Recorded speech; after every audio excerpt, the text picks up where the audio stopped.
Bon, allez, c'est bon, on y va. Alors, corruption, c'est grave, docteur. C'est le thème que nous allons aborder aujourd'hui avec le procureur général Éric de Montgolfier, que vous connaissez tous, Martine Orange, qui est journaliste à Mediapart et qui a travaillé au Monde et publié de nombreux ouvrages sur les banques, Lazare, Rothschild notamment.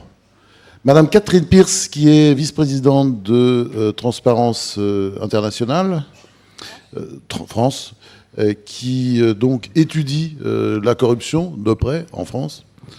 Romain Gubert, qui est journaliste à l'hebdomadaire Le Point, enfin journaliste, rédacteur en chef, pardonnez-moi, et qui a publié un best-seller au début de l'année, L'oligarchie des incapables, ça a fait un malheur en librairie, et où il parle notamment d'ailleurs de la corruption, mais d'une corruption peut-être plus douce. Alors c'est peut-être comme ça qu'on peut commencer par aborder la question, c'est quand on dit corruption, de quoi on parle? Et j'ai envie de poser cette question-là d'abord à Romain Gubert, pas parce qu'il est au point, mais parce qu'il a une vision forcément à travers son livre, une vision peut-être un peu différente des autres, hein, puisqu'il parle lui plutôt de corruption douce, de conflit d'intérêts, puisque le livre, qui a eu beaucoup de succès, était plein de ce type de corruption. La corruption, en fait, c'est le mécanisme de la définition elle-même, on la connaît tous. Hein, c'est l'acte de pervertir une décision par un gain monétaire. Mais il y a plein de formes de corruption. Et chaque histoire de corruption est évidemment très singulière, puisqu'il s'agit d'un acte entre une personne qui va corrompre et une personne qui accepte d'être corrompue. Mais je voulais commencer par 2-3 affaires pour qu'on se mette bien dans la tête ce que ça peut être. Dans notre pays, par exemple, c'est la fameuse... On les oublie très vite, mais cette histoire des enveloppes de l'UIMM, qu'est-ce que c'était? On nous a dit que c'était pour fluidifier le lien social. Il s'agissait d'argent liquide. La procédure est encore en cours, on n'a pas tous les éléments, mais qui permettait que la démocratie sociale, alors c'est très important, c'est les syndicats et le patronat qui gèrent l'assurance maladie, nos retraites, etc. Ces enveloppes d'argent liquide, puisque là, dans ce cas-là, il s'agit vraiment d'argent liquide, dont on ne connaîtra sans doute jamais la destination, et ça peut-être que les magistrats nous expliqueront, c'est que souvent il y a une omerta qui fait que ni l'un ni l'autre, ni le corrompu, ni le corrupteur ne racontent leurs petits secrets. Donc vous avez des affaires comme celle-là, on en connaît, on en voit tous les jours, qui sont des corruptions de matchs de handball, par exemple, à Montpellier, ça on voit, c'est tous les jours dans l'actualité, il y a des petites affaires comme ça, près d'ici, il s'est passé des choses rocambolesques à Cassis. Alors, voilà. La fluidité du lien social, ça passe aussi par des enveloppes politiques. Alors, sur la corruption politique elle-même, ça peut-être on pourra en parler avec les magistrats, il y a beaucoup de choses qui ont été clarifiées. On n'est plus dans les années 90 où il y a eu toutes ces affaires qu'on a pu suivre dans les... Oui, enfin les enveloppes, de toute façon, elles ne sont pas déclarées par définition. L'argent liquide n'est pas déclaré. Mais c'est ce qu'on disait sur la corruption douce. Il y a une forme plus perverse de corruption que Paul Krugman, prix Nobel d'économie, dont il parle. C'est cette corruption douce, c'est une corruption qui ne se fait pas forcément par des enveloppes, pas forcément par de l'argent liquide. Ça peut être des petits services qu'on rend à un proche, ou bien ça peut être une corruption institutionnalisée, c'est-à-dire qu'il ne se voit pas. C'est un professeur universitaire. Il y a en ce moment tout un débat sur l'indépendance des économistes qui nous ont sans doute, qui ont à tout le moins manqué de clairvoyance sur la crise, mais qui sont à l'université. On a découvert qu'ils étaient payés, beaucoup d'entre eux étaient payés par le gouvernement, quand ils n'étaient pas payés aussi par des entreprises. Absolument. C'est par exemple, on a découvert qu'ils étaient rémunérés par des banques qui leur demandaient, dites-nous, qu'est-ce que vous pensez de notre système, ou qui leur demandaient de siéger à leur conseil d'administration. Et donc on endormissait leur expertise, leur clairvoyance, leur neutralité. Il y a des choses absolument accablantes sur certains économistes français qui ont préféré pas travailler sur certains sujets. On l'a vu dans l'affaire, je veux pas être trop long, mais on l'a vu aussi dans l'affaire du Mediator. Qu'est-ce que c'est que cette affaire? C'est un laboratoire pharmaceutique qui produit ce fameux médicament. Et puis, on s'aperçoit que toute la chaîne de décision, parce que dans la corruption, c'est souvent ça aussi qui se passe. Il ne s'agit pas forcément d'enveloppe d'argent, mais toute la chaîne de corruption était intéressée à ce que le produit, on ne l'interdise pas.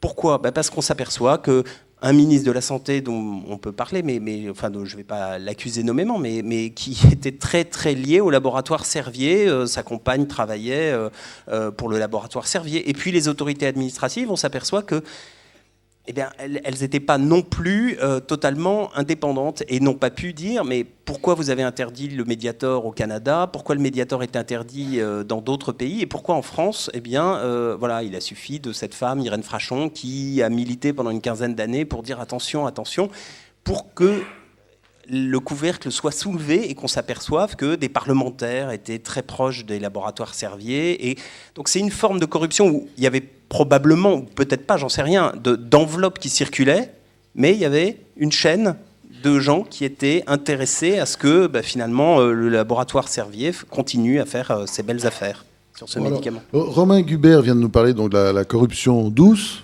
avec un petit côté comique, d'ailleurs, c'est une sorte de corruption cachée. Et Éric de Montgolfier, lui, c'est un spécialiste de la corruption dure. N'est-ce pas? C'est ça un peu. Ça existe encore, la corruption dure. Il y a de meilleurs spécialistes que moi de la corruption, il y a les praticiens. Ils sont innombrables. Parce que je vous trouve très pudique, vous avez raison, mais c'est vos discours qui est un petit peu doux, là, quand vous dites un ancien ministre que je ne veux pas nommer, mais c'est pas le même que celui qu'on a trouvé dans la commission sur la transparence de la vie publique? Non, c'était pas Roselyne Bachelot, non. Rassurez-nous, parce que quand vous prononcez pas de nom, on les soupçonne tous. Après, la difficulté, non, mais... les choses ont été écrites. La difficulté de ce genre de corruption douce, c'est qu'on ne passe pas en correctionnel, on ne passe pas devant un juge. Pourquoi ? Parce que la définition du conflit d'intérêts est pour le moment, bien sûr. C'est-à-dire que notre loi est très poreuse. On peut donner une autorisation de mise sur le marché d'un médicament et avoir son conjoint qui travaille dans un laboratoire pharmaceutique sans que... Alors, on va écouter maintenant la voix du droit. La loi n'a rien à voir là-dedans. Elle n'est pas poreuse, elle permet mais faut-il encore avoir la volonté de le faire? Or, nous sommes dans un système qui absorbe assez bien la corruption. C'est en cela qu'à mon avis, elle est douce. Vous savez, la corruption la plus basique, c'est celle qui consiste à donner un peu d'argent à la caisse électorale d'un parti en échange de quelques services qui peuvent être, chacun peut comprendre. Le classement d'un timbre-amende, vous savez, c'est aussi ça de la corruption. Et en cela, elle est douce. Parce que si vous dites à ceux qu'ils font de la corruption, ils vont vous regarder un peu étonnés. Ah bon, je fais de la corruption?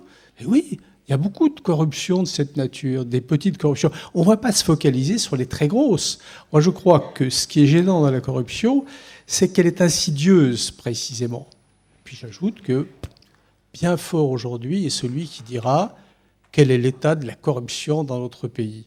Moi, j'en ai vu quelques-unes, comme ça, mais où on est souvent aussi à la frontière, toujours un peu peureuse, de la morale publique et, j'allais dire, de la morale légale. C'est toujours les deux cercles, le cercle de la loi et le cercle de la morale. Le cercle de la morale étant beaucoup plus large que celui de la loi. Mais la prise illégale d'intérêt, ça existe quand même. On en voit souvent. Ça existe. Bon, faut-il encore qu'elle vienne à notre connaissance? Et c'est tout un système. Bon, faut-il encore qu'en nous sachions que, en l'état du ministère public, dans une dépendance qui reste une dépendance un peu statutaire, comme on arrive à en échapper, j'en conviens bien, mais quand même, on serait indépendant. Certains n'arriveront jamais à en échapper pour des raisons multiples. Mais avant, ce qui tue finalement la lutte contre la corruption, c'est l'insuffisance d'informations. Comment sait-on? Alors il y a tout un ensemble d'institutions qui devraient savoir. Moi je pense souvent aux préfets. Ils sont un peu à la croisée des chemins. Ils ont des renseignements que les procureurs ont rarement. Mais il y a quand même des chambres régionales des comptes. Oui, heureusement que de temps en temps il y en a. Ça vient beaucoup par là, non? Non, ça devrait venir des autorités publiques. L'article 40 qui leur fait obligation à tous, c'est pour ça que je souhaiterais qu'ils soient pénalement sanctionnés quand ils ne s'y plient pas.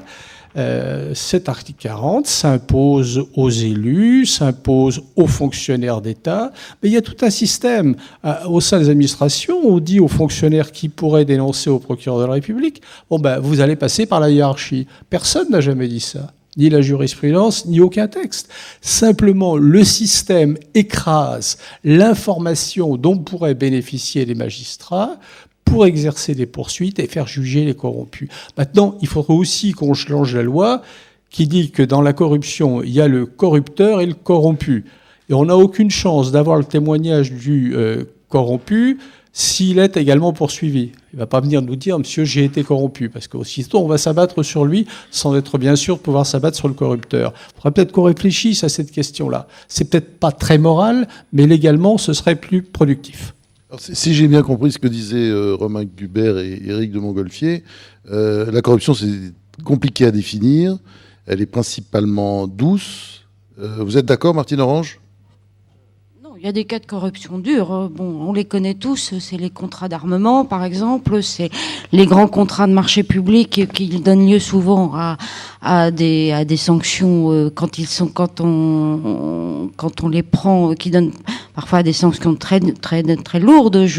On peut parler de Siemens qui a été condamné à de nombreuses amendes, mais aussi Alstom. On peut parler aussi des banques. Je veux dire, HSBC est en train de négocier une amende record avec les autorités américaines pour faits de corruption et de trafic.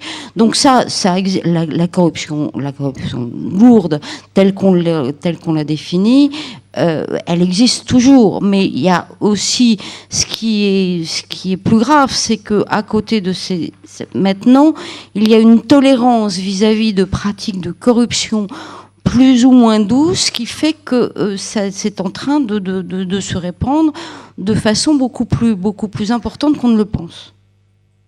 Alors, on en revient maintenant à Catherine Pierce, donc, qui est vice-présidente, comme je disais tout à l'heure, de Transparency International. Si vous voulez faire un commentaire sur ce qui a été dit, j'en suis d'accord. Et après, j'aimerais lire, disons, votre dernier indice de perception de la corruption. Oui. Alors, simplement, je voudrais dire que Transparency International, qui est un organisme qui a pour objet unique, finalement, d'essayer de combattre la corruption dans le monde et qui est un organisme qui a été créé en Allemagne et qui se trouve actuellement dans environ 110 pays dans le monde, a apporté une définition de la corruption qui est la nôtre, et qui est l'abus. Pour nous, la corruption, c'est l'abus à des fins privées d'un pouvoir qui a été reçu en délégation. Donc c'est beaucoup plus large, si vous voulez, que la simple définition du code pénal. Cette corruption, et je ne sais pas si vous voulez qu'on parle de ça actuellement, cette corruption, elle est dangereuse, puisque c'est la question finalement de notre discussion aujourd'hui. Ouais, c'est grave, docteur. C'est grave, docteur. Oui, c'est grave d'abord parce qu'elle coûte extrêmement cher. On estime actuellement qu'en Europe, le coût de la corruption, c'est 120 milliards d'euros, c'est-à-dire le budget de l'Union européenne. En France, l'évasion fiscale, c'est entre 40 et 50 milliards d'euros. Grosso modo, c'est 5% du PIB mondial. Et que la corruption augmente finalement les contrats d'entre 10 à 25% suivant les pays concernés. Donc, bon, je ne veux pas vous abreuver de chiffres, mais ces chiffres, je crois, sont parlants et estiment déjà que par ce coût qui finalement disparaît de la vie publique, des marchés publics, des contrats et autres, est une chose qui est dangereuse et qu'il faut combattre. Et alors, elle a un danger elle a d'autres dangers. Le premier, je crois que c'est à cause de la corruption. La corruption est le principal, finalement, danger et la principale source qui empêche de lutter efficacement contre la pauvreté dans le monde et contre les inégalités dans le monde. Alors, Madame Pierce, vous avez donc publié un indice de la perception de la corruption. Hein, c'est le grand travail de... Voilà, non, ce n'est pas le grand travail. Ouais. C'est un des éléments, effectivement, que nous publions chaque année. C'est l'indice de perception de la corruption. Bon, alors, le pays le moins corrompu, d'après vous, c'est la Nouvelle-Zélande, suivi ça étonnera personne, par le Danemark, la Finlande, la Suède. Tous les pays etc. du Nord. Singapour, hein, c'est pas dans le Nord, Norvège, Pays-Bas, Australie, Suisse, Canada, Luxembourg, Hong Kong, Islande, Allemagne. Bon, et puis la France, elle est quand même assez bas. Je dirais presque que c'est le dernier des pays développés, hein, puisqu'elle se trouve au 25e rang, mais quand même loin devant le Brésil, le Honduras, la République dominicaine, le Tadjikistan et tout ce genre de pays, quoi.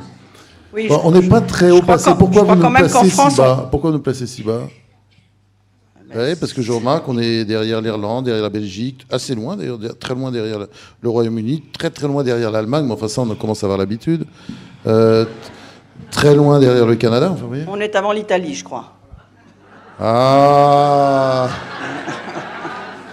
Et on est devant l'Espagne et le Portugal, oui, effectivement. Voilà, dans les pays du sud de l'Europe, nous sommes quand même en tête de classement.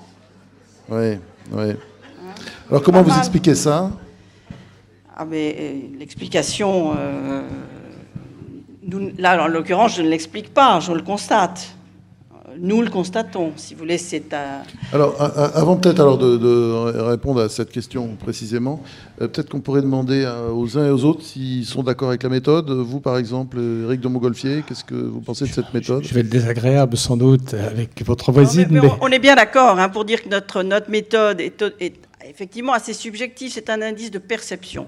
Indice de perception, nous interrogeons essentiellement... des entrepreneurs, des gens qui passent des marchés publics, des gens qui sont dans la vie publique. Voilà. Et c'est à partir de cela... C'est un peu au doigt mouillé. Non, c'est pas le doigt mouillé, mais c'est évident, c'est vrai. Et nous essayons chaque année de modifier nos méthodes, d'essayer de perfectionner cet indice, si vous voulez. Ouais, nous aussi, on fait des trucs comme ça dans la presse. On essaie toujours de perfectionner, mais enfin, c'est jamais tout à fait ça, quoi. Voilà, bon, on interroge. Je vais simplement vous dire que en 2010, sur les gens interrogés en France, 7% ont affirmé qu'ils avaient versé des pots de vin au cours de l'année. C'est beaucoup. Alors qu'en 2006, il y en avait que 2%. Non, mais c'est vrai, quand on voit le Venezuela, Haïti, enfin ceux qui sont en queue de peloton, là, le Turkménistan, l'Ouzbékistan, tout ça, bon, ça me paraît assez logique, hein. Oui, on sent que... C'est pas la même corruption, on va dire. Oui, c'est une corruption plus industrielle. Moi, je suis toujours un peu mal à l'aise quand on parle de corruption, parce que j'ai l'impression qu'on aborde le sujet d'une manière binaire. C'est bien ou c'est mal. Puis, je ne peux pas m'empêcher de me rappeler qu'il y a quelques années, j'avais ouvert un dossier concernant une entreprise qui fonctionnait sur la corruption. C'était une entreprise de travaux publics, une entreprise du bâtiment. Vous pouvez donner le nom, parce qu'il n'y a pas beaucoup de noms là, sur cette tribune. Je vous le donnerais bien, mais le malheur, c'est que j'en ai aucune mémoire. J'étais à Valenciennes à l'époque, je commençais à être vieux, et vous m'avez dit que parfois Alzheimer pouvait me frapper, donc... Oui, à partir d'un certain âge. À partir d'un certain âge, vous savez, que vous en approchiez. Vous savez ce qu'il en est. Oui. Et donc, c'est pas un gros problème. Non, mais franchement, en plus, je crois que ça n'apporte rien. C'était pas une grande entreprise. Vous savez, dans la presse, on aime bien les trucs précis. Oui, pas toujours, hein, ça dépend. Donc, c'est eux, ça.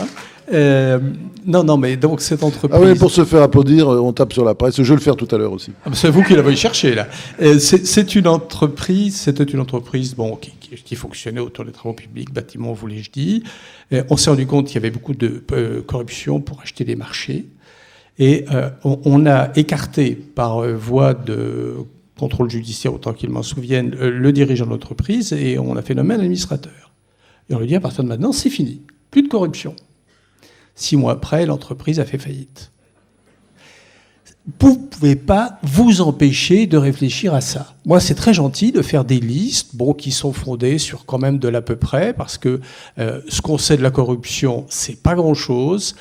Nous sommes dans le domaine du chiffre noir, comme dans tout domaine de la délinquance, et que la réalité, on ne la connaît pas. On sait qu'il y a de la corruption. Par exemple, le chiffre de 40 ou 50 milliards que citait Madame, vous pensez que c'est possible ou... Oh, tout est possible.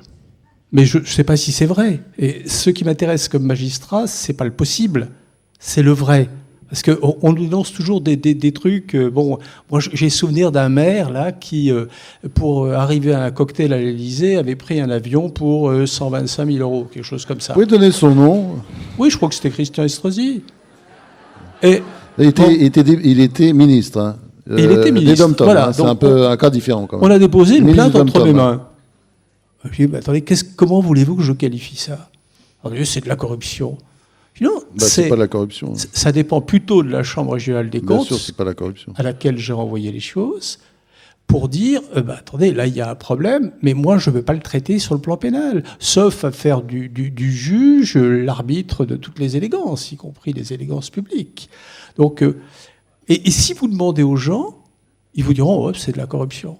Enfin, ceux qui l'aiment pas diront c'est de la corruption, ceux qui l'aiment diront c'est bien. Là, c'est pas de la corruption, visiblement. Non, mais on est d'accord. Mais légalement, c'est pas de la corruption. Mais il y a, et c'est pour ça que la notion de corruption, j'allais dire un peu suave, est importante, c'est que... Voilà, vous vous retrouvez bien avec Romain Gubert, hein, j'ai l'impression. Oui. Il y a un élément, enfin, moi je me suis amusé aussi, parce que c'est vrai que votre rapport, il est troublant, on se demande, c'est plus du sondage, mais il y a le médiateur de la République, la médiation de la République, c'est une espèce d'orgasme qui est censé... d'organe, pardon.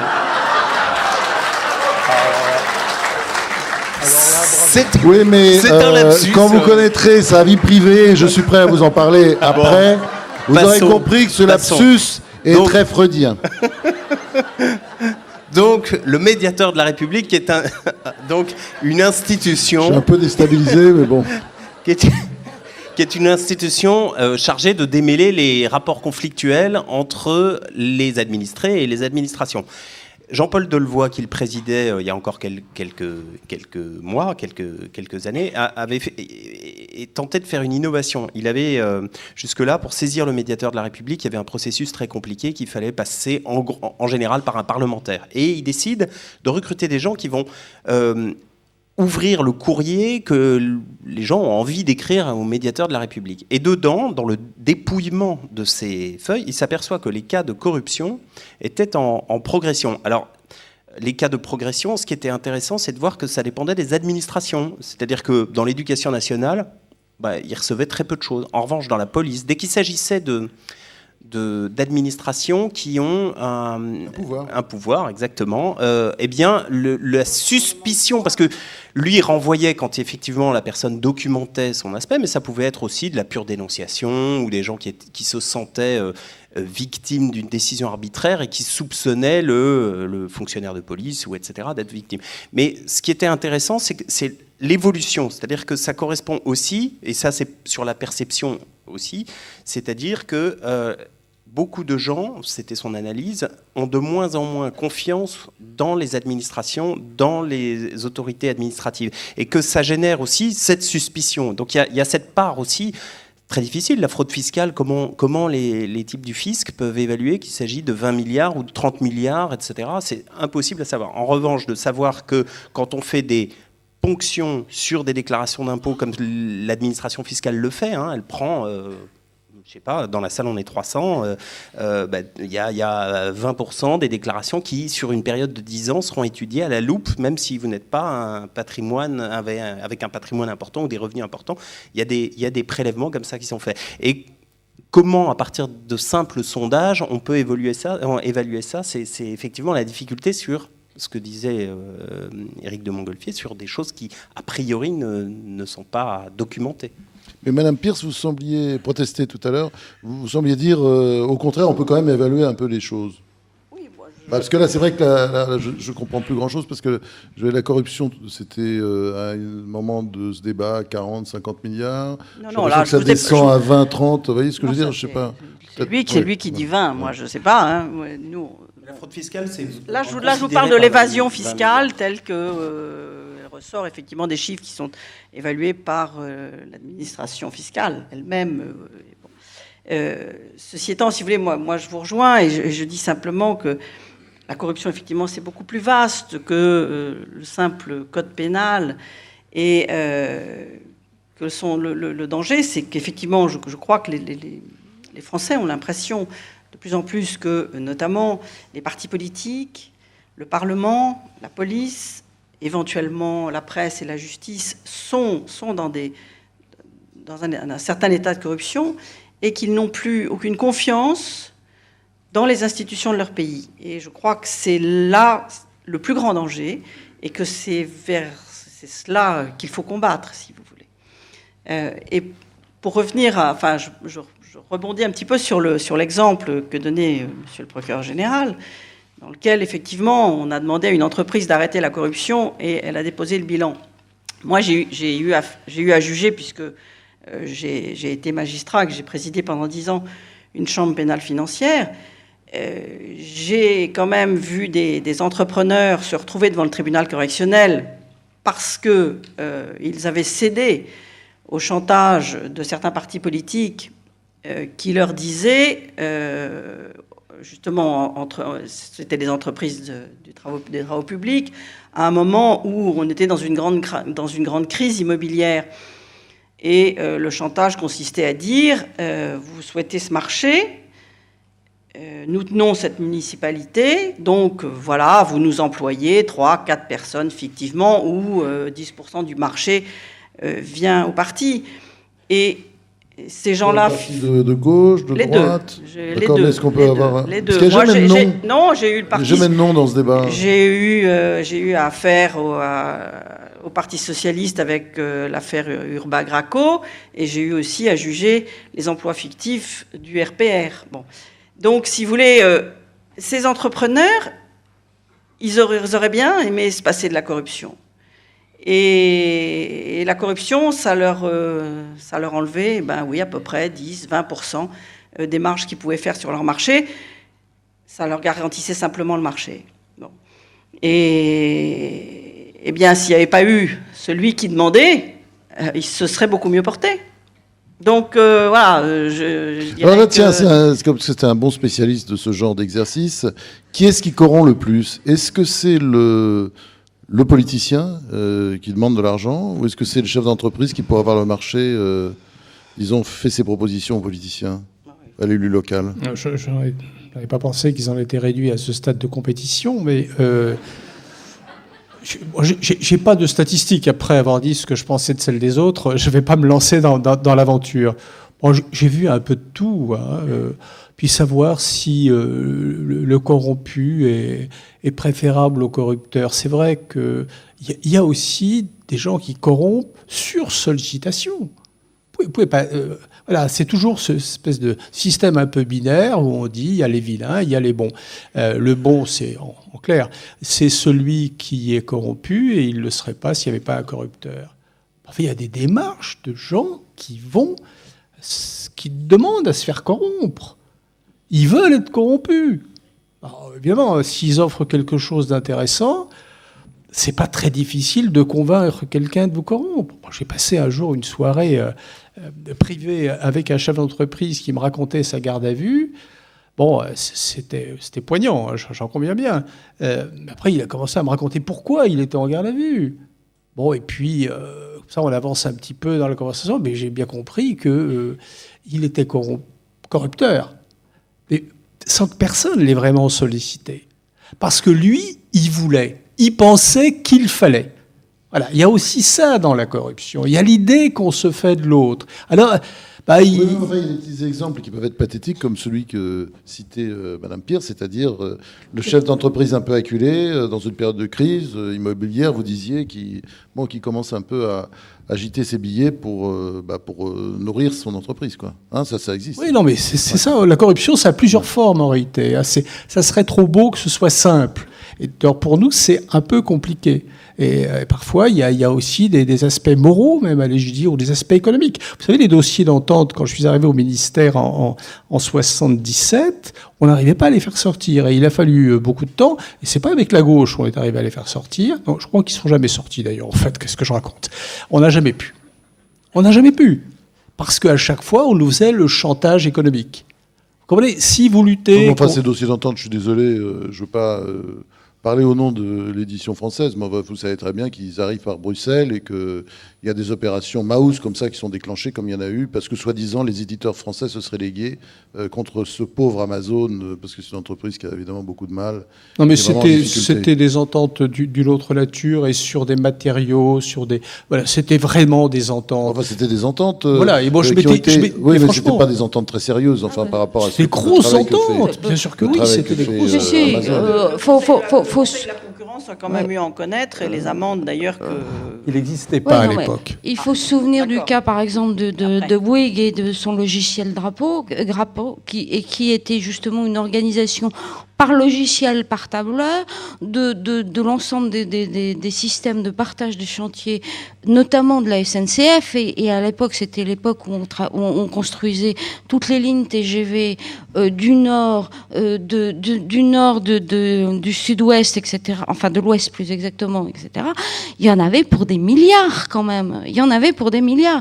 On parle pas de l'entente de la Ligue des éditeurs contre Amazon. Là, on n'est plus du tout dans la même cas de figure. Cette histoire est quand même comique, c'est-à-dire de Pardon déclencher les foudres de Bruxelles contre quelques faut pas. Qui sont face à une espèce de géant qui les détruit peu à peu. Oui, non, mais on n'est pas du tout dans des le même. méthodes extrêmement violentes. On n'est pas du tout dans le même cas de figure. Non, mais c'était pour répondre, pour dire à Monsieur de Montgolfier que il y a quand même, enfin, les ententes sont quand même combattues en France. En tout cas, ne serait-ce que par Bruxelles. Je vous parle des années 80. Souvenez-vous de l'affaire des ententes pétrolières qui avait fait couler beaucoup d'encre et qui a abouti à un flop judiciaire remarquable parce que tout le monde se réjouissait de la condamnation. Et on avait exclu de la loi d'amnistie les ententes.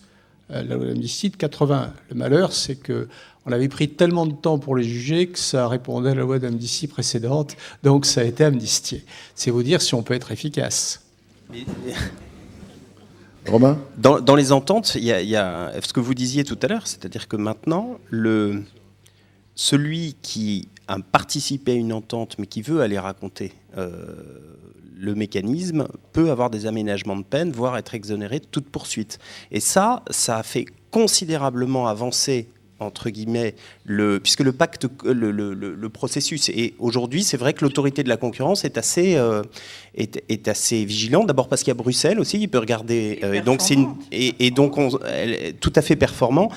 Et aussi parce que Bruxelles, instance supranationale, a délégué et a donné une impulsion pour que le Conseil de la concurrence en France soit légitime. Mais c'est aussi par des dispositions comme celle-ci, c'est-à-dire que pour inciter les gens à casser le pacte corruptif et à venir raconter les petits secrets d'un secteur ou d'une entreprise. Et effectivement, du coup, il y a de plus en plus de poursuites, mais ça va être séquentiel. C'est-à-dire que dans quelques années, on peut imaginer qu'il y a un petit peu plus de vertu dans des secteurs où les ententes sont, en tout cas, été une pratique traditionnelle. Alors, à ce stade du débat, je vous propose de passer à un deuxième rapport, après le vôtre, Madame Pierce. Le deuxième rapport, c'est celui de l'OCDE, qui est tombé il y a quelques semaines, un mois, qui est extrêmement dur pour la France. J'ai cru comprendre que vous participiez d'ailleurs à l'élaboration de ce rapport. Oui, je me rapproche du micro, excusez-moi. Et donc, pardon ? Un point ou deux de son en plus, peut-être ça peut casser certaines oreilles aussi, hein, parce que ça fait fort là si je rapproche. Hein. Donc, qu'est-ce que dit ce rapport de l'OCDE ? Il met en cause l'indépendance du parquet en France. Il critique aussi le manque de moyens des enquêteurs. Enfin, il dit que là, on ne lutte pas assez contre la corruption en France. Alors oui, effectivement, c'est là encore, je suis désolée, mais c'est Transparence qui a publié ce rapport. Je rappelle simplement... Enfin, qui est signé par l'OCDE. Non, c'est sur la Convention OCDE, que je rappelle, nous avons ratifié maintenant il y a plus d'une dizaine d'années, et qui a trait à la corruption internationale. Et alors, sur le plan législatif, c'est parfait, on a passé tous les textes, on les a, on peut condamner, il n'y a aucune difficulté. Mais il se trouve qu'en 10 ans, on a 3 condamnations. Alors, Monsieur de Montgolfier dit effectivement que les chiffres ne veulent pas dire grand-chose. Enfin, on a 3 condamnations et on vient enfin, pour la première fois, de condamner une personne morale. Ça, je peux le dire puisque c'est un jugement public. C'est la société Safran qui a été condamnée à la royale somme de 500 000 euros. Bon, quand on sait ce qu'a dû lui rapporter la corruption, après tout, elle a tout intérêt à continuer. Et ce d'autant plus qu'il n'y a pas un seul dirigeant qui ait été poursuivi personnellement. Et bon, donc ils s'en tirent tous très bien.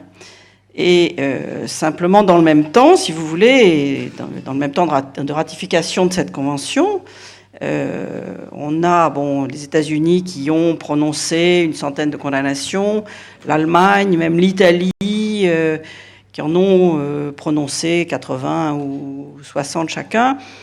Et je dirais qu'en France, on est quand même, au niveau de l'international, un pays à haut risque, puisqu'on a quand même une industrie, l'industrie aéronautique, l'industrie de l'armement, tout ce qui concerne l'énergie, le pétrole, etc., tous ces domaines qui sont largement corrupteurs. Donc, je ne crois pas que la France soit plus vertueuse que les autres et que, qu'il soit normal que nous ayons aussi peu de condamnations. Donc, effectivement, on peut se poser la question, et je crois que c'est aussi, ça peut être un des termes des débats aujourd'hui, de savoir pourquoi est-ce que nous avons si peu de condamnations. Martine Orange. Moi, je voudrais aussi réagir parce que c'est vrai qu'il y a peut-être des dossiers qui sont pris en amont et dont on évite le cas de corruption, comme l'évoquait M. Montgolfier. Mais c'est vrai que ces statistiques sont absolument alarmantes parce qu'elles nous disent plus que la non-volonté politique de poursuivre les cas de corruption. Et ça se traduit par beaucoup de choses. D'abord, sur le pôle financier. Ce pôle financier, on l'a découvert dans les années 90, au moment des grandes affaires, justement, politico-judiciaires, comme Graco, comme Urba Graco, etc. Et or, ce pôle financier a été vidé, mais je dis bien vidé de tous ses moyens humains et financiers au cours des 10 dernières années. Ils ne sont plus qu'une petite dizaine maintenant à traquer la corruption en France. Deuxième exemple, les cours régionales des comptes.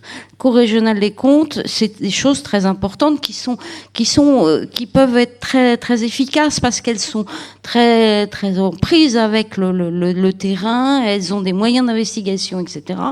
On a décidé une réforme des cours régionales des comptes et au lieu d'en avoir une par département, une grande par région, on a diminué le nombre à 6. C'est-à-dire 6 grandes régions avec les mêmes moyens, où on les éloigne de plus en plus du terrain, on diminue les hommes, on diminue les moyens financiers. Donc là encore, on perd au moins un système de surveillance et d'alerte. Troisième chose, c'était aussi la volonté du pouvoir politique précédent de faire passer une loi sur la dépénalisation des affaires, de supprimer tout ce qui était lié à l'abus de biens social, et tout ça va dans le même sens, c'est-à-dire que après la grande peur, si je puis dire, des années 90, tout a été fait pour vider absolument l'arsenal judiciaire et juridique et administratif de tous les moyens pour lutter vraiment efficacement contre la corruption. Vous êtes d'accord, Éric de Montgolfier, c'est-à-dire la justice ne fait pas son travail en France, monsieur le procureur général? Elle n'a pas les moyens de faire son travail. Non, mais attendez, elle ne fait pas son travail parce qu'elle n'a pas les moyens. Mais alors, je suis sur les mots. C'est trop facile de répondre comme ça. Bon, on pourrait, mais bon. C'est une question de journaliste, que voulez-vous? Oui, non, mais c'est aussi une question de la salle. Moi, j'ai entendu les moyens de ce côté-là, mais c'est pas suffisant. Je crois qu'il faut qu'on révise l'ensemble de nos systèmes.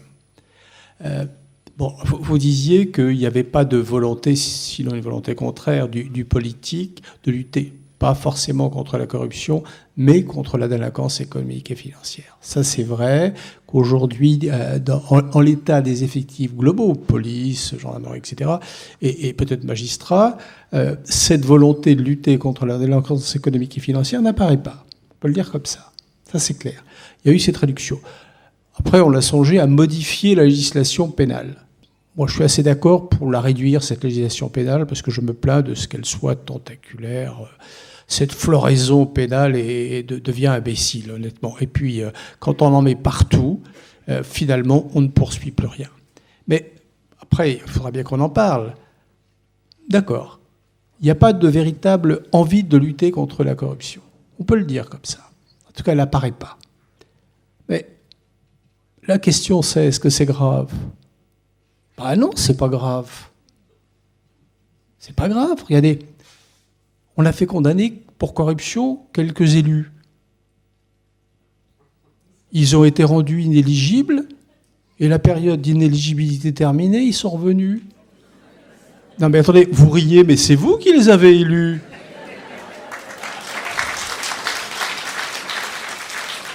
Moi, je veux bien que les magistrats soient responsables. Ils le sont pour une part, mais pas tout seuls. Oui, mais vous plaidez pour une inéligibilité permanente ? Non, moi, vous croyez à la rédemption ? Non, j'ai pas dit ça. Au contraire, vous êtes pour la peine de mort ? Je suis contre l'inéligibilité. Parce que si vous confiez au juge le soin de rendre inéligible, c'est-à-dire de l'empêcher de se présenter à une élection, vous transférez au juge les pouvoirs du suffrage universel. Donc, j'y suis particulièrement hostile. Ce que je veux, c'est pouvoir dire, juger et poursuivre, juger et condamner, en disant vous perdez votre mandat. Et après, vous revenez devant l'électeur. Le lendemain, si vous voulez, ça m'est égal, c'est pas mon problème. Je ne suis que juge, et rien d'autre. Je ne suis pas le père la morale de la nation.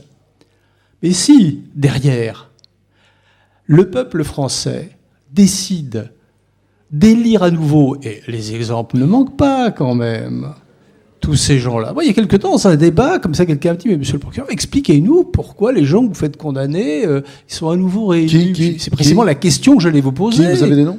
Pardon ? Qui, vous avez des noms ? Qui quoi ? Oui, bon, écoutez, c'est pas difficile. Balkany, à Levallois-Perret, il a été condamné. Il est revenu. Mais vous savez ce qui s'est passé ? Moi, j'ai encore ce souvenir. Ma mémoire est restée imprégnée de la voix de cette petite dame qui devait être bien propre. Je l'imagine bien avec son petit panier de courses. Un journaliste l'interroge. C'était au moment de la réélection possible et réalisée de M. Balkany. On l'interroge. C'est à la radio, j'entendais ça. Alors, madame, pour qui allez-vous voter ? Pour M. Balkany, bien sûr. Enfin, vous savez qu'il a été condamné pour corruption. Bah oui, alors, si vous pouviez prendre 250 000 francs, vous le feriez pas, vous ? C'est du vécu, hein, c'est pas dans mes fonctions, c'est comme auditeur. Mais à partir du moment où, dans ce peuple qui est le plus intelligent de la Terre, nous le savons tous, et le plus près des droits de l'homme. Oui, c'est un peu plus difficile à dire. Il les a même inventés, bien sûr. Oui, on les a inventés et après on les a oubliés. Mais voilà, la difficulté, elle est là. C'est si la nation elle-même est perméable à la notion de la corruption, que voulez-vous que nous fassions ? Faire condamner ? Mais c'est un coup d'épée dans l'eau. Moi, je préfère éviter la corruption. Vous pensez qu'il faut changer de peuple, donc c'est comme il y a des très belles villes dans le monde, et là, elles sont habitées. Oui, mais il y a des comportements latins par rapport à la corruption, et il y a des comportements qui ne sont pas latins, puisque si je me réfère au classement de Transparency International, c'est absolument incroyable. L'Europe du Sud est en haut, 20 sur 20. Est-ce que ce n'est pas catholique et protestant ? Oui, d'ailleurs. La vraie différence. Peut-être, ouais. Voilà, je crois que plus on s'approche du protestantisme et plus on s'écarte de la corruption. C'est-à-dire qu'on aime l'argent, mais l'argent est étalé, donc enfin on cache pas. Rien ne se passe sur la table. L'argent catholique nous a longtemps dit que c'était pas beau, l'argent, que c'était sale, etc. Résultat, tout le monde veut se goinfrer. Donc il y a bien un problème quelque part. Maintenant, moi j'ai l'impression que la corruption, c'est quelque chose qui monte. Ça part des pays du Sud, qui sont d'une culture plus perméable à la corruption. Naturellement, j'ai passé quelques mois dans le sud algérien, j'ai bougé un petit peu en Afrique, et je vois bien qu'on n'a pas tout à fait les mêmes rapports. Et puis ça monte. Quand je dis, et ça peut agacer une fois, mais j'en suis plus à une près avec eux, quand je dis que Nice n'est pas au sud de la France, mais au nord de la Méditerranée, c'est bien clair pour moi. C'est un endroit où on est à la césure.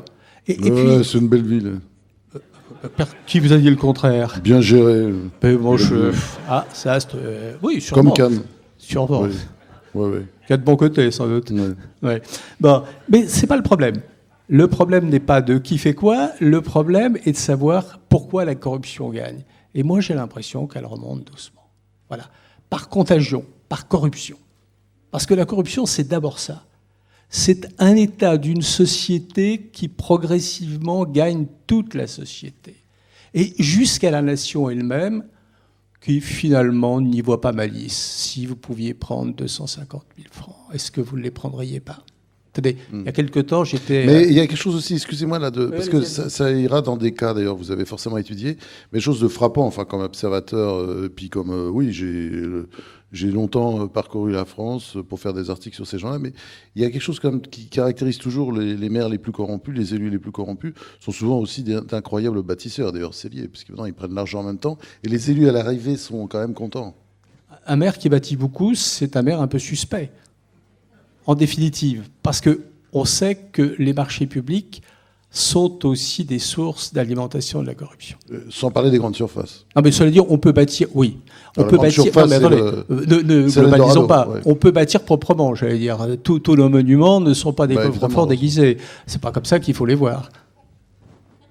Romain. Dans ce que vous disiez, il y a quelque chose de très intéressant qui correspond aussi à l'appauvrissement des pouvoirs et des moyens de l'État et de l'État en général. C'est-à-dire que ce phénomène progresse parce que l'État s'affaiblit. Il s'affaiblit dans l'esprit des gens, on fait moins confiance à l'État, alors même que la dépense publique est très importante. Et le rôle de l'État dans les missions... dans l'économie, comme gendarme, s'appauvrit. C'est Colbert qui faisait les premières ordonnances contre la corruption, avant même la Révolution, et qui disait, au moment de la constitution de cet État, dont on est les héritiers, de cet État fort, puissant, sans doute plus que dans d'autres pays, qui mettait des barrières, parce qu'il voyait bien qu'il y avait des aristocrates ou des membres du clergé qui faisaient donc partie de l'élite du pouvoir, qui ne jouaient pas la règle du jeu. Et donc ça a été dans le logiciel de la constitution de l'État. Mais ça l'est plus aujourd'hui, quand on voit que des hauts fonctionnaires préfèrent quitter la haute fonction publique pour aller dans des grandes entreprises, qu'il y a une... je ne dis pas qu'ils sont tous corrompus, c'est pas ça, mais que ce qui fait la noblesse de l'État, la force de l'État, le prestige de l'État, n'a plus de résonance par rapport à le monde privé, l'entreprise, voilà. Donc l'État s'appauvrit, peut-être les plus belles, les plus beaux esprits quittent l'État, et donc lui-même s'appauvrit, et donc, par définition, voilà, son... Oui, mais bon, c'est un constat qu'on fait tous. Moi, je n'arrive pas à comprendre. L'État dépense pas mal d'argent pour former les hauts cadres de la fonction publique. Puis on les voit assez rapidement basculer dans le privé. C'est vrai que c'est peut-être moins glorieux, mais plus rémunérateur.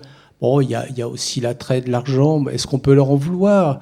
Est-ce que finalement la différence des traitements entre le privé et le public n'est pas de nature à créer ce mouvement ? Je trouve ça dommageable. Parce que je trouve que quand on veut servir un idéal, il faut le servir jusqu'au bout. Et bon, j'allais dire sublimer ses besoins primaires, allais-je dire. Mais c'est une vérité. Cela dit, ça choque plus personne. Il y a des passages du public au privé, aujourd'hui, qui entretiennent la confusion, même dans les principes mêmes de la République. Alors, bon, on n'a pas tout à fait bien défini ce monstre invisible aux contours impossibles qu'est la corruption. J'aimerais qu'on passe maintenant aux solutions. Hein ? On ne l'a pas défini parce qu'on ne peut pas le définir. On a compris que c'était un gros problème, que c'était un problème lourd pour la France, mais voilà, on ne peut pas vraiment l'identifier. D'abord, les solutions. Alors, il y a dans l'actualité, évidemment, les solutions de la commission Jospin, j'aimerais qu'on en parle. Il y a évidemment la commission Jospin, on a beaucoup parlé du cumul des mandats, mais il y a d'autres mesures concernant les conflits d'intérêts. Si vous me permettez, si on parlait d'abord du cumul des mandats, moi c'est quelque chose que je trouve tout à fait... passionnant parce que on va demander donc à des maires qui sont également députés de choisir entre les deux mandats, et le maire va se retrouver avec un salaire mensuel moyen de 3 000, 4 000, ça dépendra. Enfin, il va tomber de 8 000 à à 3 000, ou peut-être encore un peu moins. Est-ce que c'est sain, alors je m'adresse vraiment, ça c'est une question pour le procureur général, est-ce que c'est sain que des maires de grandes villes, souvent grandes villes, aient un salaire de la sorte quand on pense à toutes les sollicitations, toutes les envies qu'ils peuvent avoir? Non, mais je ne vois pas d'inconvénient à ce qu'on remonte les indemnités, salaires ou La société française ne le fera pas, ça, aujourd'hui. Elle n'est pas en état. Elle n'est pas en état de l'accepter. Et si elle ne veut pas se réformer, elle le paiera. Moi, je préfère, si on doit se couper un bras, qu'on se le coupe plutôt que tout y passe. Alors, je préfère qu'on dise, après tout, les maires méritent bien quand ils sont compétents, ils sont élus, donc ils sont forcément compétents, et actifs. Ah bon, vous doutez de vos votes? Quand ils le sont, qu'on les paye normalement. Voilà, normalement. Qui se sentent pas obligés d'avoir un second mandat pour faire mieux bouillir le pot-au-feu, et puis qui ne prennent pas sur les fonds publics, parce que c'est vrai, on y assiste un peu généralement. Moi, j'ai été frappé au moment de la décentralisation par l'émergence de tous ces palais de la République. Puis, il faut c'est grotesque, absolument. Oui, c'est vrai. Il y a pas mal d'exemples dans d'autres pays. On se dit, mais qu'est-ce que c'est ça? Mais ça, c'est la mairie. Bon, mais on peut aussi accepter l'idée d'une certaine austérité, pas uniquement pour nos concitoyens, une austérité de l'État dans sa magnificence. C'est extrêmement compliqué. On vous aspire à des fonctions nationales, et puis vous les quittez, ou elles vous quittent plutôt généralement.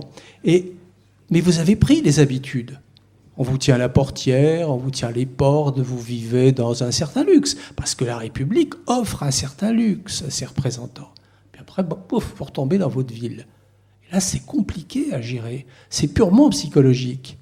Et qu'il y ait un phénomène de compensation qui s'organise et que finalement, on s'entoure du luxe qu'on a trouvé ailleurs, c'est un phénomène humain normal. On ne peut rien faire contre ça, sinon faire en sorte que ceux qui se consacrent à la vie publique, eh bien, on leur donne des traitements qu'on puisse aligner sur les traitements de la fonction publique. Il y a des barèmes, c'est pas scandaleux. Alors Catherine Pierce, je vous ai senti bouillir là sur l'affaire du cumul des mandats. Oui, je constate simplement que nous sommes l'un des derniers pays en Europe à accepter ce cumul de mandats. Il n'y a pas aucun pays en Europe qui accepte ce cumul. Et moi, l'autre jour, je ne donnerai pas de nom, je suis désolée pour le journaliste que vous êtes. Je vais vous le demander quand même. Mais non, j'ai rencontré un sénateur maire d'une très grande mairie. À l'ouest, à l'est à qui on a demandé combien de jours il avait passé au Sénat. Pendant combien de séances il avait assisté au Sénat. Il a été très honnête, il nous a dit, l'année dernière, j'ai assisté à 3 séances. Alors, est-ce que vous croyez que c'est normal, sous prétexte qu'il est archi occupé par sa mairie, et on le comprend, qu'il soit en même temps sénateur et qu'il ne mette jamais les pieds au Sénat? Moi, je crois que ça n'est pas normal. Donc, alors, il faut peut-être effectivement différencier entre les grandes mairies. Mais est-ce que vous trouvez normal, madame, que, par exemple, un maire d'une ville moyenne, d'une petite ville, par exemple, imaginons en montagne, coupé de tout, totalement enclavé, est-ce que vous trouvez normal qu'il ne puisse plus avoir la chance de pouvoir devenir sénateur ou député et d'aller vendre sa ville à Paris ou à l'étranger? Il peut choisir. Il choisit de rester dans son... Non, mais vous l'enfermez dans son... On l'enferme pas. Ben oui, vous l'enfermez dans sa ville enclavée. Non, rien ne l'empêche d'être député de sa circonscription. Oui, il sera dans sa circonscription. Oui, mais dans la vie, il y a des choix à faire. Et je rejoins tout à fait M. de Montgolfier sur ce sujet. Martine Orange. Oui, moi, j'ai du mal à comprendre aussi cette polémique sur le cumul des mandats. Je veux dire, je ne vois pas pourquoi, quand des maires, parce que souvent, on oublie, ils sont maires, mais il y a aussi l'intercommunalité, mais il y a aussi le Conseil général, mais il y a aussi l'Assemblée nationale ou le Sénat. Ça finit. Attention, on peut pas tout cumuler. Ça finit par faire beaucoup. On peut pas tout cumuler, je sais bien, mais néanmoins, c'est vrai qu'ils sont jamais. Il faut voir ce qui se passe à l'Assemblée nationale. Ils sont jamais. Il y en a qui ne viennent jamais. Alors après qu'on nous parle de système de revenus, je veux bien. Mais bon, je voudrais pas citer le mot de Monsieur Copé qui se figure dans le livre de Romain, justement, en disant on va pas s'embêter avec des hommes politiques qui ne gagnent que 5 000 euros par mois. Je veux dire, c'est pas possible. Romain, donc, était cité Romain pour son livre L'oligarchie des incapables. Qui a d'ailleurs été écouté par la commission Jospin, parce qu'on va en parler, on va venir au conflit d'intérêts après. Sur le cumul des mandats, on choisit de faire de la politique. C'est un engagement. Donc, la rémunération qu'on peut en tirer, c'est effectivement, tout travail pour une collectivité mérite un salaire. Mais c'est un choix de faire de la politique. Donc, on doit exercer son mandat de façon convenable et on ne le fait pas pour l'argent. Et après, effectivement, il y a quelques politiques qui estiment que c'est un travail qui demande un temps complet, etc., et qui sont pour ce cumul. Mais quand vous écoutez des petits élus, petits au sens qui gèrent une petite commune ou qui ont une responsabilité qu'ils assurent, ils ne sont pas forcément en demande. S'ils sont très ambitieux, s'ils ont envie de la lumière, évidemment, ils veulent rentrer au Sénat ou à l'Assemblée nationale. Mais sinon, ils exercent... Enfin, moi, je connais certains élus qui administrent une petite commune. Ils font ça en plus d'une activité professionnelle et ils en sont très contents. Ils se mettent au service de leur collectivité, ce qui est ce pourquoi ils font de la politique et la noblesse de la politique. Donc c'est ça aussi, c'est que là on parle de politiques qui sont des politiques professionnelles. Est-ce que c'est sain aussi d'avoir des politiques qui ne vivent que pour la politique et par la politique on voit ces jours-ci, je donne pas de nom, mais enfin tout le monde aura reconnu de qui je veux parler, ce à quoi ça peut conduire, c'est pas ça la politique. Alors, notre grand sage, là, il tord un peu le nez. Là. Moi je le trouve un peu angélique sur ce terrain. Je suis agacé par l'idée que la démocratie est l'alibi du cumul. Ce qu'on nous explique, vous comprenez, si je suis loin de Paris ou si je suis loin du terrain, ça ne faut pas se foutre du monde. Et je trouve que la démocratie a bon dos bien souvent. Et je vous ai dit tout à l'heure ce que je pensais de la réserve parlementaire. Oui, mais vous êtes maire de Barcelonnette, dans une ville, par exemple, comme totalement enclavée, loin de tout. C'est pas plus mal d'être député pour aller vendre sa ville à Paris de temps en temps, pour débloquer des dossiers, non ? Ça mérite qu'on s'y arrête. Mais sur le sujet que vous abordez, du professionnalisme et de la politique, moi, je suis plutôt hostile, mais si je devais faire de la politique, ce qu'à Dieu ne plaise, j'aurais au moins ce qu'il faut pour vivre. Votre système, il est beau, l'engagement politique, mais il interdit aux pauvres et aux chômeurs de faire de la politique. On dirait que de fait, c'est le cas. Mais ça ne changera rien. On pourrait un jour imaginer autre chose, une véritable représentation de la nation dans tous ses paramètres. Mais là, si vous dites, bon, écoutez, mon pauvre ami, vous prenez votre mouchoir, vous pleurez, mais vous servez l'intérêt public. Vous prenez un risque. Moi, je vois des avocats, je vois des médecins, je vois... C'est vrai qu'ils vont prendre un peu sur leurs revenus, qui sont déjà un peu conséquents en général, et ils peuvent faire de la politique. Bon, il faut regarder ce qu'est l'Assemblée aussi pour ça. C'est vrai, il y a des gens qui ne font plus que de la politique. Et c'est dangereux de ne faire plus que de la politique, parce qu'on s'éloigne des... Ou de n'avoir jamais fait que de la politique, ce qui est le cas beaucoup actuellement quand on regarde à l'Assemblée. Oui, il y en a qui sont passés de leur trottinette à la politique. Oui, c'est vrai, bon... Ça, c'est clair. Mais c'est pas terrible, quoi. Non. C'est pas bon pour nous, c'est pas bon pour la politique. Et c'était exactement les propos de... Pas tout à fait ça. C'était... oui, non, mais on est d'accord là-dessus. Mais après, qu'est-ce qu'on fait ? Monsieur de Montgolfier qui s'affirme comme le grand sage de ce débat, en fait, il défendait aussi un peu la classe politique. C'est-à-dire, je pense qu'effectivement, à la longue, on va arriver à l'os et effectivement des salaires... non, mais finalement, misérables, en fait, et d'ailleurs font augmenter évidemment énormément les risques de corruption. Alors, on ne peut pas dire que les parlementaires, ce soit un état financier misérable. Je parlais des élus locaux, madame, je parlais des maires. Oui, d'accord. Effectivement, on peut tout à fait quand même envisager, moi je vous rejoins là-dessus, que des grandes villes et des maires qui soient rémunérés comme des parlementaires. Et je ne vois pas pourquoi ça ne serait pas possible. Vous verrez. Enfin, c'est facile à dire comme ça dans un débat, mais vous verrez quand ça rentrera dans la société. Et je pense que la société n'est pas prête à accepter ça. et surtout en période de crise. Enfin, ici, à Cannes, oui, mais à mon avis, dans d'autres villes de France, non, vous le verrez. Et c'est une question, oui, il y a des chômeurs aussi à Cannes, mais vous verrez que ça passera pas facilement. Dernier point, ça c'est important, là c'est la commission Jospin donc, qui a lu l'oligarchie des incapables et qui pense que, enfin, veut s'attaquer au conflit d'intérêts. Quels sont, on va peut-être commencer par vous, monsieur le procureur général. Je trouve que les conflits d'intérêts, il y en a trop, il y en a beaucoup, il y en a, vous n'imaginez pas, quoi. Il faut toujours rappeler à la règle. Je vous signale qu'il y en a un sur le plateau, hein, puisqu'on est tous les deux du point. Bah oui, c'est un conflit. Ça commence là, le conflit d'intérêts. Non, mais ça commence là, non? C'est peut-être plutôt une entente, là, non? C'est à l'intérêt partagé, parce que la rencontre de Cannes bénéficie aussi de l'apport du point. Oui. Qui bénéficie...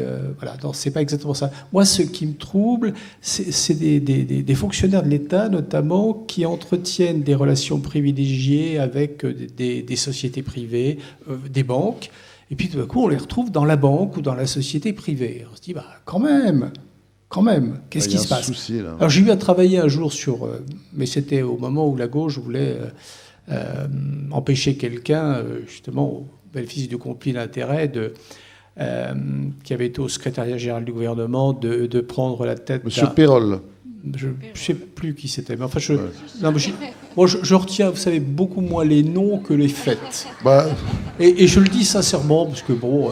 les gens passent, on a beau mettre leur nom sur des plaques des rues, ils passeront quand même, de toute façon. Alors je me souviens parce que le gouvernement souhaitait l'écarter. J'ai fait une analyse qui a été adoptée. Et pourquoi c'est que ça correspondait à ce qu'on souhaitait. Si j'avais pris l'analyse contraire, je pense qu'on en aurait demandé une autre.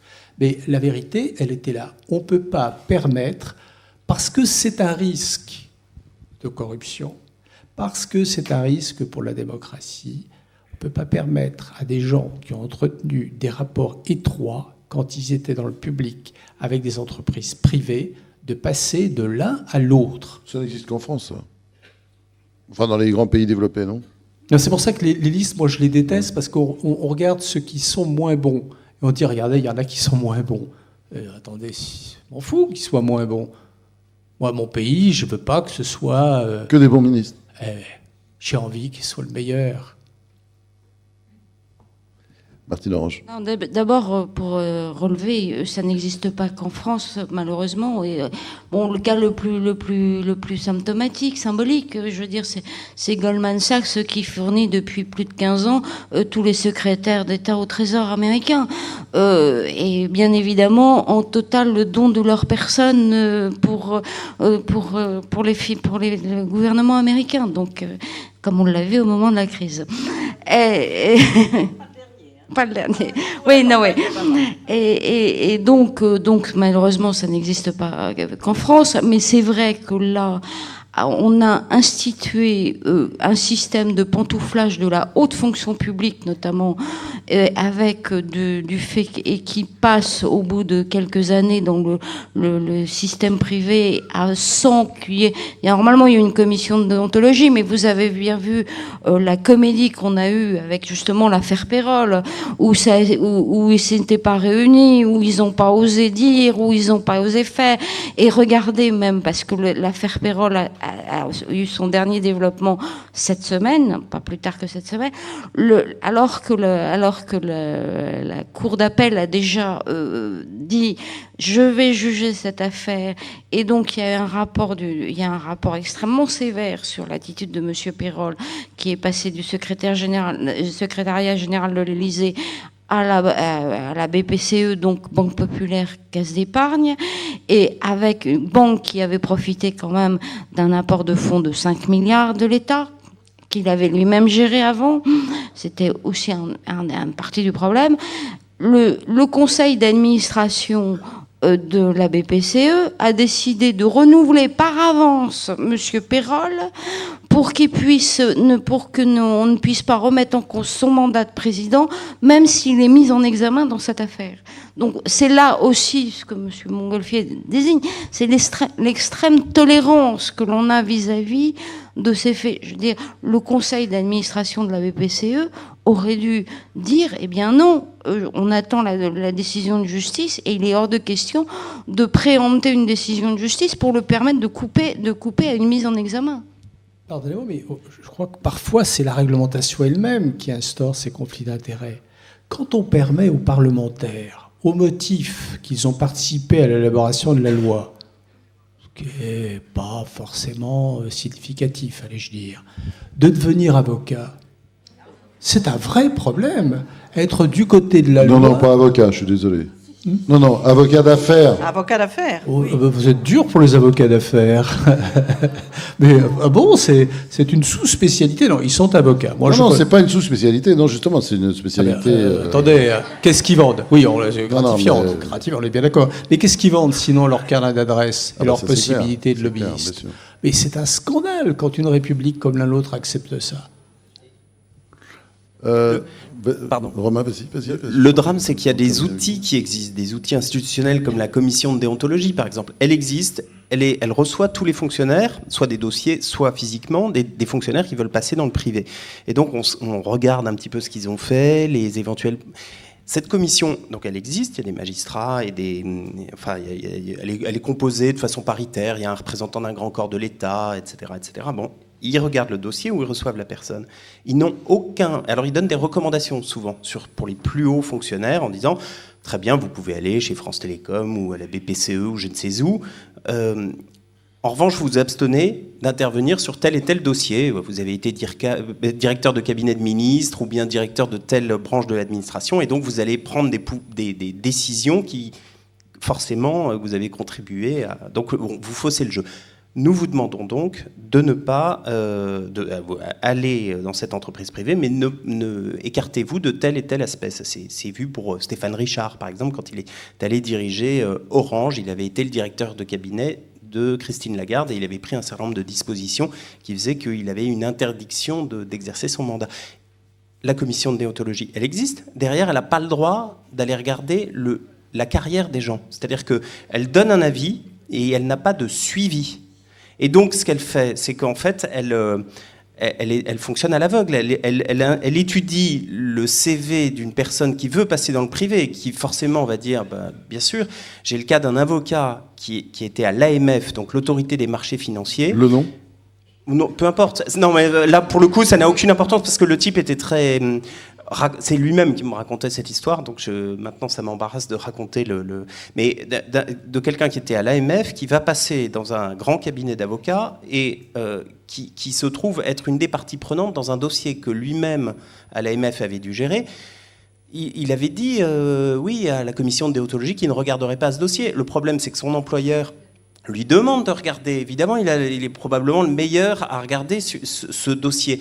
Et comme il n'y a pas de suivi, lui dit qu'est-ce que j'ai fait ? J'ai mis mon expertise au service de mon employeur, parce qu'il n'avait pas envie de se retrouver à la rue. Donc, les outils, ce que je veux démontrer par ces quelques cas, c'est que les outils existent. Il y a un bureau de déontologie à l'Assemblée nationale, où les lobbyistes sont obligés d'aller s'inscrire. Il y a une espèce de cahier dans lequel les lobbyistes disent j'ai invité tel député à déjeuner ou il y a 2 entreprises l'année dernière dans le cahier des lobbyistes qui ont déclaré, parce que les entreprises sont censées, enfin les lobbyistes qui représentent les entreprises sont censés inscrire ça sur le cahier. Il y a 2 entreprises qui l'ont fait pour dire qu'ils avaient invité des parlementaires à des voyages. C'était la SNCF pour montrer, enfin ça en est risible et ça montre tout le cynisme aussi. C'était la SNCF qui de façon transparente, racontait qu'elle avait invité je ne sais plus quel parlementaire à venir voir ce qui s'était passé juste de l'autre côté de la frontière. On est dans ce degré de cynisme-là, parce qu'évidemment, dans la réalité, il y a beaucoup plus de choses qui se passent. Donc les outils existent, mais c'est juste pour faire joli.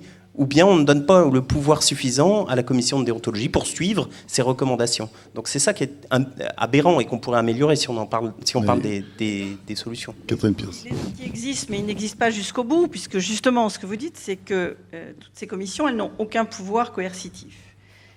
Donc ça ne sert à rien, finalement. Elles donnent un avis, c'est très joli. Et après, si elles ne sont pas suivies ou si elles voient que les recommandations C'est qu'elles ont... difficile pour le pouvoir quand même de contredire ses avis. Oh, si. Si. Et puis Bon, si ça a été fait après, dans le passé, si vous mais- voulez, si après on passe outre, de toutes les façons, il n'y a pas de sanction pour le moment. Donc, voilà, ça reste lettre morte.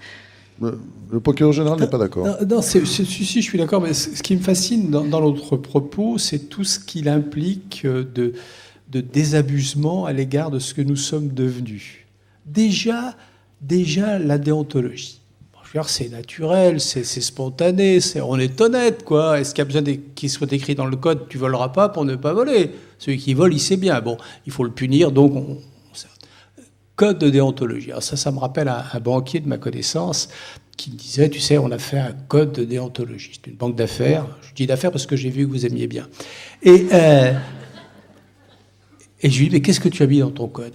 Il m'a dit, on a mis un principe fondamental. Le banquier doit respecter le client. Alors là, vous comprenez, on est sauvés, il faut bien le dire. Catherine Pierce, vous voulez rajouter quelque chose ou... Après ça, c'est difficile. C'était peut-être pas inutile quand on voit la façon dont les banques ensuite ont réagi et ont parié contre leurs clients. Ce qui me gêne, c'est que ce soit utile. Mais malgré les principes qu'on répète, ça reste lettre morte, c'est bien ce que je dis. Vu le temps qu'on a mis à respecter la Convention européenne des droits de l'homme, on n'est pas très en avance. Alors là, on ne fait plus rien, donc on baisse les bras. Maintenant, je vais proposer à la salle d'intervenir. Hein, on va commencer avec le jeu des questions. Je vous demande à tous de vous lever. C'est pas plus mal si vous donnez votre nom, si vous déclinez votre nom.